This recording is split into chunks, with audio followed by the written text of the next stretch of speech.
Deadlines. We'll be talking about deadlines today. Reading from The Language of Letting Go by Melody Beattie.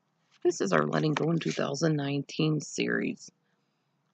I don't know whether I want in or out of this relationship.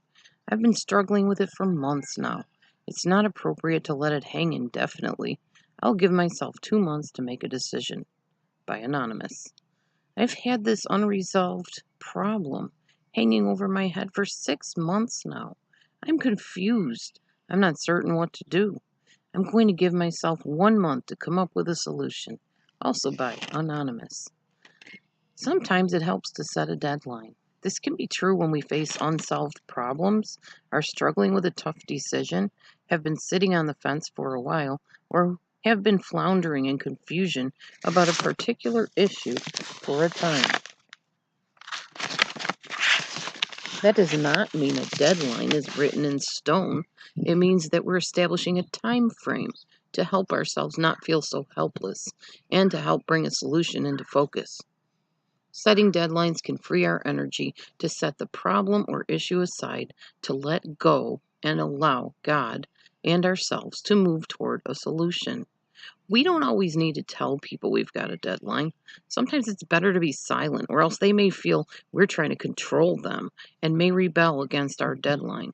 Sometimes it's appropriate to share our deadlines with others. Deadlines are primary tool to help ourselves. They need to be reasonable and appropriate to each individual situation. Used properly, deadlines can be a beneficial tool to help us get through difficult problems and situations without feeling trapped and helpless. They can help us let go of worrying and obsessing so we can focus our energies in more constructive directions.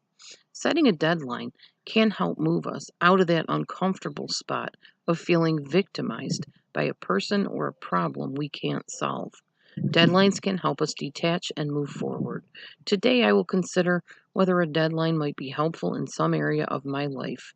I claim divine wisdom and guidance in setting appropriate deadlines for any problems or relationship issues that may be lingering. This is an important topic to talk about. Deadline. I'm glad I read this today, and I'll tell you why. I've set deadlines for people before, but I've told them about the deadline. I call them ultimatums, and usually it's with a guy. You know, if you don't decide you want to commit to this relationship in the next 3 months, or I'll say you've got 3 months to decide to commit, then we're done. Yeah, that makes them feel like they're being controlled. It makes them feel pressured. It makes them feel like they're under the gun. So I can see now why that never worked for me too well. Or sometimes in a marriage, you guys know that I gave my husband so many months to get his stuff together, so to speak, and be more connected to me in certain ways. Well, that didn't work too well either because those months would start getting closer and he would change up the game plan just long enough for me to change the deadline again. So that doesn't work either.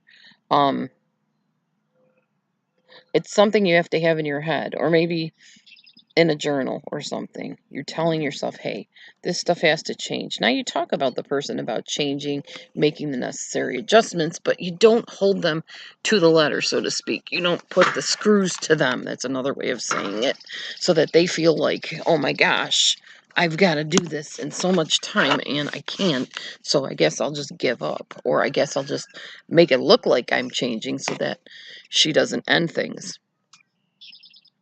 Or if, okay, I have a weight loss deadline in my mind and in my journal, and it's a very easygoing weight loss deadline. However, so far, I have not achieved it. Even losing a pound or two each month would be a great deadline for me. But as soon as my brain hears deadline, I panic and then I don't make it. So that doesn't work for me either. I think the best thing to do is have a very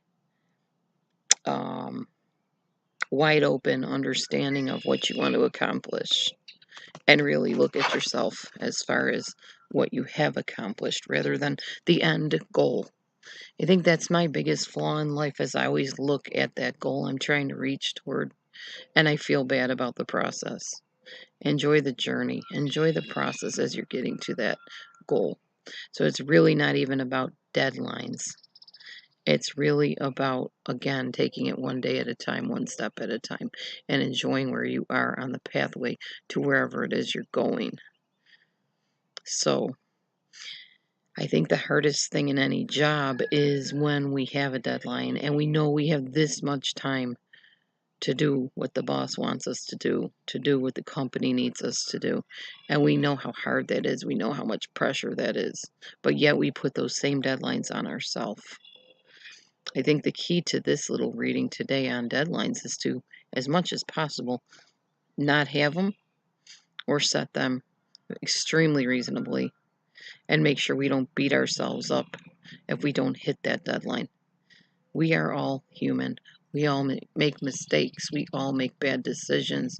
We all trip up on the way to the end of the journey. We have to be gentle with each other. We have to be gentle with ourselves. We have to realize that even when there are deadlines and necessary deadlines that need to be set, that we'll get there eventually. And make sure those deadlines are fair and realistic. And if they're not, I think we need to talk to somebody about changing the deadlines, maybe altering them a little bit, maybe pushing them ahead a little bit. Do what's doable. That's basically what I'm saying. So, me, Dee Dee, doesn't like deadlines. I don't work well under pressure.